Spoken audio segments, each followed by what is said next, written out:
Hello everyone, welcome to study session. Today we are going to discuss about our semester second. Semester second में हम discuss करने वाले हैं कि इसमें कितने मार्क्स के पेपर्स आते हैं, कौन कौन सी कोर्सेज है और उसके फर्दर क्वेश्चन पेपर्स के बारे में आज हम डिस्कस करेंगे, ठीक है। अगर हम बात करें सेमेस्टर टू की तो इसमें कितने कोर्सेज होते हैं, टोटल 4 कोर्सेज होते हैं, ठीक है। पहला कोर्स है सेल एंड मॉलिक्यूलर बायोलॉजी और सेकंड कोर्स आपके पास है आपका बायोस्टैट एंड कंप्यूटर एप्लीकेशन और इसके बाद आ जाता है biology and diversity of gymnosperms, फिर आ जाता है biology and diversity of angiosperms 1, ठीक है। अगर हम पहले कोर्स की बात करें आपके पास जो कि है सेल एंड मॉलिक्यूलर बायोलॉजी, इसके बारे में आज हम डिस्कस करेंगे। इसके प्रीवियस ईयर क्वेश्चन पेपर्स को हम देखेंगे और इसमें इंपॉर्टेंट टॉपिक्स कौन कौन से वो आपको बताऊंगी मैं, और बुक के बारे में बताऊंगी कौन सी बुक आपको इसके लिए पढ़नी चाहिए, ठीक है। अगर हम बात करें आपके पास मार्क्स की, मार्क्स डिस्ट्रीब्यूशन में क्या होता है आपका सेल एंड मॉलिक्यूलर बायोलॉजी में 60 मार्क्स का आपके पास थ्योरेटिकल पेपर आता है जिसमें कि आपको 5 क्वेश्चंस अटेम्प्ट करने होते हैं। टोटल 10 क्वेश्चंस होते हैं लास्ट ईयर की तरह। 10 क्वेश्चंस में आएंगे आपको ऑप्शंस में जिसमें से कि आपको 5 क्वेश्चन सिर्फ अटेम्प्ट करने हैं, ठीक है। हर एक क्वेश्चन 12 नंबर का होगा या फिर आपका पार्ट्स में 6 करके भी आ सकते हैं। आपको सिर्फ उसमें से 5 चूज़ करना है 10 क्वेश्चन में से और उसको अटेम्प्ट करना है। तो इसमें हम देखेंगे कि इसमें हमारा सिलेबस आ जाता है कब पहले वाले में 60 मार्क्स का थ्योरेटिकल आ जाएगा जिसमें कि आपको इस तरह से अटेम्प्ट करना है और 20 मार्क्स के प्रैक्टिकल आ जाएगा। इसमें आपका इंटरनल असेसमेंट आ जाएगी आपके पास, फिर फर्दर फिर अटेंडेंस आ जाएगी आपके पास, ठीक है, 5 मार्क्स की। तो इस तरह से इसका डिस्ट्रीब्यूशन हो जाता है, पूरे 100 मार्क्स का बन जाता है। तो टोटल 400 मार्क्स के हमारे हर एक क्वेश्चन में हर एक मतलब सेमेस्टर होता है आपके पास, ठीक है। अगर हम फर्दर बात करें सेमेस्टर सेकंड की तो आपका है इसमें course fifth cell and molecular biology जो कि कॉमन कोर्स होता है। जूलॉजी वालों के लिए भी यही आएगा और बॉटनी वालों के लिए भी यही आएगा, दोनों के लिए सेम पेपर आता है। तो अगर हम बात करें इसमें पहले टॉपिक की तो इसमें पहला आ जाता है आपका structural organization of plant and animal cells. Structural organization मतलब उसके स्ट्रक्चर्स की स्टडी करते हैं, किसकी, प्लांट्स की और एनिमल सेल्स की। तो एनिमल सेल में पहले हम प्लांट सेल की बात करेंगे। सेल वॉल आती है जो कि सिर्फ प्लांट में प्रेजेंट होती है, एनिमल में एब्सेंट होती है। तो उसके बारे में उसके स्ट्रक्चर पे क्वेश्चन आ जाता है, फंक्शन पे और इसकी बायोजेनेसिस। मैक्सिमम टाइम क्वेश्चन इसकी बायोजेनेसिस पे देखा गया कि इसकी फॉर्मेशन कैसे हुई है। अगर हम सेकंड क्वेश्चन की बात करें दैट इज प्लाज्मा मेम्ब्रेन, ये एनिमल में भी होती है और प्लांट में भी होती है, ठीक है। अगर हम बात करें प्लाज्मा मेम्ब्रेन की तो इसमें से भी आपका क्वेश्चंस आ जाते हैं आयन एक्सचेंज पे। इसके पास मैक्सिमम टाइम क्वेश्चन आया है आपके पास, इवन दोनों साल आपके पास प्लाज्मा मेम्ब्रेन पे क्वेश्चन आया है। अगर हम बात करें प्लाज्मोडेस्मेटा की, प्लाज्मोडेस्मेटा का structure, role of improvement of molecule, comparison with gap junction, ये भी इंपॉर्टेंट क्वेश्चन है क्योंकि 2018 में आया था आपका क्वेश्चन इस पे एक प्लाज्मोडेस्मेटा पे। अगर हम फर्दर बात करें प्लांट वैक्यूल की तो tonoplast membrane ATPase as a strong organelle, ये भी प्लांट वैक्यूल पे क्वेश्चन आया था, टोनोप्लास्ट पे आया था इस पे question. Structure and function of microbodies, Golgi apparatus, lysosomes, endoplasm reticulum. So मैंने लास्ट टाइम आपको कहा था पिक एंड चूज करके पढ़िए कि पिक एंड चूज की, हाँ जो इंपॉर्टेंट टॉपिक्स है उन पे ज़्यादा कंसंट्रेट कीजिए क्योंकि ये आगे नहीं आते इतने ज़्यादा CSI नेट के केस में, ठीक है। बट इस बार डोंट स्किप एनी टॉपिक, अच्छे से नोट्स बनाइए, हर एक टॉपिक के अच्छे से नोट्स बनाइए ताकि वही टॉपिक्स आपके CSI नेट में आते हैं। ये पूरा का पूरा जो आपका सेमेस्टर सेकंड का 5th वाला कोर्स है, ये पूरा का पूरा जितना भी है आपके पास, इसकी हर एक टॉपिक आपको CSI नेट में देखने को मिलता ही मिलता है। सो डोंट स्किप दिस, कुछ मत इसमें आप छोड़िए, कुछ पिक एंड चूज मत कीजिए, आपके पास बहुत टाइम है।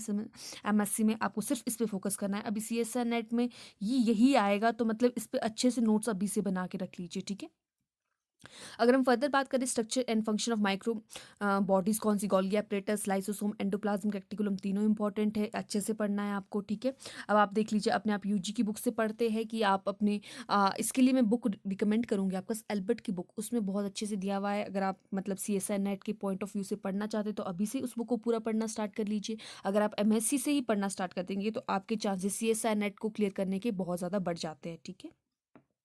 अगर हम क्लोरोप्लास्ट और माइटोकॉन्ड्रिया की बात करें, इसमें इसका structure, genome organization, cell expression, nucleo chloroplastic interactions, और इसमें बायोजेनेसिस ऑफ माइटोकॉन्ड्रिया, ये भी इंपॉर्टेंट है। न्यूक्लियस की स्ट्रक्चर की, और मैं बोलूँगी आपको न्यूक्लियस तो बिल्कुल मत स्किप करना। न्यूक्लियस बहुत इंपॉर्टेंट है हर एक पॉइंट ऑफ व्यू से देखा जाए, तो एग्जाम पॉइंट ऑफ व्यू से देखा जाए तो ये भी important, CSI net point of view से देखा जाए तब भी इंपॉर्टेंट है ये, ठीक है। स्ट्रक्चर इसका न्यूक्लियोपोर, न्यूक्लियोसोम ऑर्गेनाइजेशन, न्यूक्लियोलस, ठीक है। साइटोस्केलेटन की बात करें हम, organization and role of microtubules and microfilaments, motor movements, implications in flagella and other movements, ठीक है। फिफ्थ की बात करें हम, cell cycle, apoptosis, control mechanism, role of cyclin, cyclin dependent kinase, and cytokinesis, cell plate formation, mechanism of program cell death, ये भी important है आपके पास। इस पे ये क्वेश्चन आता है आपका, CSI नेट में भी आता है, और आपका किस में आता है, MSc के बेसिस पे भी इस पे क्वेश्चन पूछा गया है। अगर आप देखेंगे अपने प्रीवियस ईयर क्वेश्चन पेपर्स जो मैं आपके साथ डिस्कस करने वाली हूँ फर्दर, उसमें देखेंगे आप तो इसके में क्वेश्चन ज़रूर ही आया है, इस पे क्वेश्चन पहुँच जाता है, ठीक है। और अगर हम सेट की बात करें, चलो ठीक है, नेट में भी तो आता ही आता है ये क्वेश्चन CSI नेट में। अगर हम सेट की बात करें, HP सेट की बात करें, तो पहला ही क्वेश्चन आपका आया था सेल प्लेट फॉर्मेशन पे आया हुआ था कि कौन सी सेल प्लेट फॉर्मेशन किस तरह से होती है। तो मतलब ये बहुत ज़्यादा इंपॉर्टेंट है ये टॉपिक, तो इसको बिल्कुल स्किप मत करना, ठीक है। अगर हम जीन एक्सप्रेशन की बात करें आपका, तो DNA का structure ABZ CSI point of view से बहुत इंपॉर्टेंट है, और ये इसमें क्या बोलते हैं, एग्जाम के पॉइंट ऑफ व्यू से भी बहुत ज़्यादा इंपॉर्टेंट है, क्योंकि इस पे भी क्वेश्चंस आए ही आए हैं, डिफरेंस आ जाता है इसमें, ठीक है। एप्लीकेशन, डैमेज और रिपेयर बहुत इंपॉर्टेंट टॉपिक्स है, don't skip anything. Transcription, promoters, transcription factors, splicing, mRNA transport, RNA biosynthesis, difference in prokaryotic eukaryotes, transcription, structure of ribosomes, mechanism of translation, initiation, elongation, termination, regulation of gene expression, prokaryotes, eukaryotes, protein sorting बहुत important है, ये दोनों point of view से important है। तो इसमें मुझे नहीं लगता कि कोई भी टॉपिक मैं ऐसा बोल सकती हूँ कि ये इंपॉर्टेंट नहीं है, क्योंकि ये सारे ही टॉपिक इंपॉर्टेंट है। अगर आप CSI नेट के लिए प्रिपेयर कर रहे हैं, अगर आप MSc कर रहे हैं, तो मतलब आपका नेक्स्ट टारगेट CSI नेट ही होगा। तो CSI नेट के लिए अगर आप पढ़ रहे हो, तो इसकी नोट्स अभी से अच्छे से बनाओ, ताकि आपको आगे चल के फ़ायदा हो, और जो आप MSc के दौरान पढ़ते हो वो आप नहीं भूलते हो। इवन आप BSc के टाइम भी आपने कुछ कुछ चीज़ें, टॉपिक्स ऐसे पढ़े होंगे जो इतने अच्छे से पढ़े होते हैं कि आप नहीं भूलते। अभी भी आपसे उस पर क्वेश्चन पूछेंगे तो आप इजीली आंसर कर सकते हो। उसी तरह जो आप MSc exam point of view के लिए पढ़ते हो, जो प्रेशर में आके डर से पढ़ते हो फॉर अ टेस्ट, या फिर बोलते एग्जाम के लिए पढ़ते हो, तो वो इतना अच्छे से याद रहता है कि मतलब वो भूलना कम होता है। बाकी अगर आप ऐसे रेगुलर पढ़ते हो तो भूल सकते हैं हम, क्वेश्चंस थोड़े बहुत भूल जाते हैं, रिवाइज ना करें।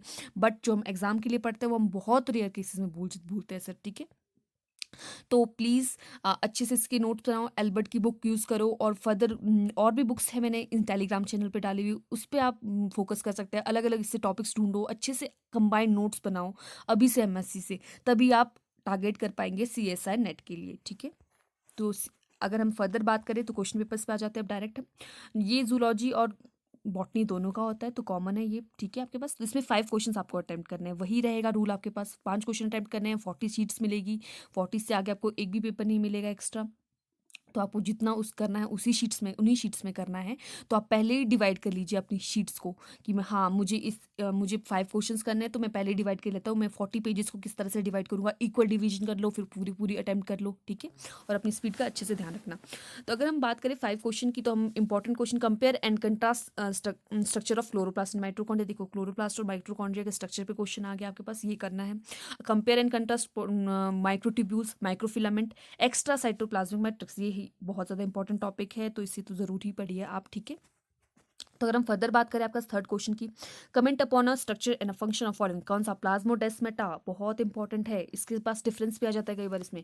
गोल्गी एपरेटस, न्यूक्लियर पोर्ट, तो न्यूक्लियस तो आप टॉपिक छोड़ना ही मत, क्योंकि उससे क्वेश्चन आते ही आते हैं। How proteins are targeted to the various cellular organs. देखो प्रोटीन टारगेटिंग पे क्वेश्चन आ गया, ठीक है। प्रोटीन, अब कंफ्यूज नहीं होना, कई बार प्रोटीन सॉर्टिंग भी लिखा होता है, ठीक है, और प्रोटीन टारगेटिंग भी होता है, तो मतलब ये सेम ही है। Comment upon a regulation of a gene expression in eukaryotes, ठीक है।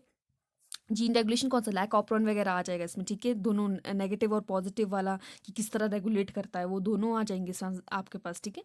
Compare and contrast molecular mechanism transcription in prokaryotes and eukaryotes and prokaryotes में आपने दोनों की ट्रांसक्रिप्शन को कंपेयर करना है, लिखना है कि कैसी होती है दोनों में, और डिफरेंस क्या है, सिमिलरिटीज क्या है, ये सब कुछ इसमें आएगा, ठीक है। अब briefly explain the structure and function of ribosomes का, tRNA, RNA बायोसिंथेसिस, ठीक है, ये भी इंपॉर्टेंट है। अगर हम 8 की बात करें, आपका ब्रीफ एक्सप्लेनेशन कर दो किसकी, molecular mechanism different DNA repair वाला, ये बहुत ज़्यादा इंपॉर्टेंट है। CSR नेट में भी इस पे क्वेश्चंस आता ही आता है, सो डोंट स्किप। रिपेयर वाला क्वेश्चन आप पढ़िए, अच्छे से करिए, ठीक है। What are inducible and repressible operons, इसमें भी ऑपरेंस आपके पास आ गए, ठीक है। Give suitable example of each in E coli में देना आपने, मतलब इकोलाई क्या, प्रोकैरियोट वाला एग्जांपल्स दे देने आपने इसमें। अगर हम बात करें फर्दर, आपका फर्दर नेक्स्ट क्वेश्चन पेपर आया था जो इससे पहले आया था, ये आपका लास्ट ईयर का क्वेश्चन पेपर मैंने बताया, और इससे पहले वाला जो क्वेश्चन पेपर आया था उसके बारे में हम डिस्कस करेंगे। उसमें भी उसी तरह से सब कुछ है कि 40 शीट्स मिलेगी आपको, जिसमें कि आपको 5 क्वेश्चन अटैम्प्ट करने हैं, क्वेश्चन 5 कोई भी चूज कर देने हैं इसमें से, ठीक है। Briefly explain the plasma membrane, pump channels and, देखो लास्ट ईयर भी आया था, उससे पहले भी आया था ये, तो मतलब प्लाज्मा मेम्ब्रेन तो पढ़ ही लेना, ठीक है। डिस्कस द फंक्शन ऑफ, देखो उससे पहले भी आया था एंडोप्लाज्मिक रेटिकुलम और गोल्गी बॉडीज, ये दोनों ये इंपॉर्टेंट क्वेश्चन है, ठीक है। और न्यूक्लियो क्लोरोप्लास्टिक इंटरेक्शन, गैप जंक्शन, देखो पिछली बार आया था प्लाज्मोडेस्माटा, उससे पहले आया था गैप जंक्शन एंड प्लाज्मोडेस्माटा, दोनों ही आ गए, ठीक है। तो ये पढ़ लेना आपने। Explain the function of microtubules, microfilament, last year भी आया था ये, उससे पहले भी आया, देखो। Comment upon the roles of cyclin dependent CDKs in the cell cycle, ये इंपॉर्टेंट है CSI network point of view से भी। Briefly explain the eukaryotic gene promoter, transcription factor, core regulator parts of promoter, ठीक है। Illustrate initiation and elongation of protein synthesis मतलब protein sorting, वही है question ये, ठीक है।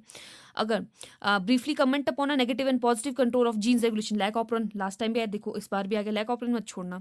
Comment upon the structure of B and Z DNA, last time भी दोनों बी और जेड ही आए, इस बार भी यही आए, तो देख लेना आपने, पढ़ लेना अच्छे से। Explain targeting of proteins to the organelles, target protein targeting देख लेना, ठीक है। तो बहुत सारे इंपॉर्टेंट क्वेश्चंस है, तो ये बहुत इंपॉर्टेंट टॉपिक है और सब्जेक्ट भी बहुत इंपॉर्टेंट है, तो don't skip this subject. Start your preparations, अभी से स्टार्ट कर लो, उतना ज़्यादा आपके लिए इजीली होगा, बाद में रिवाइज करने के लिए भी इजी रहेगा। So if you like my video please like share and subscribe my channel, और जो जो टॉपिक्स आप चाहते हैं कि मैं पढ़ाऊँ आपको, please write down in the comment section. और कोई प्रॉब्लम हो, अगर कोई क्वेरी हो, please write down in the comment section.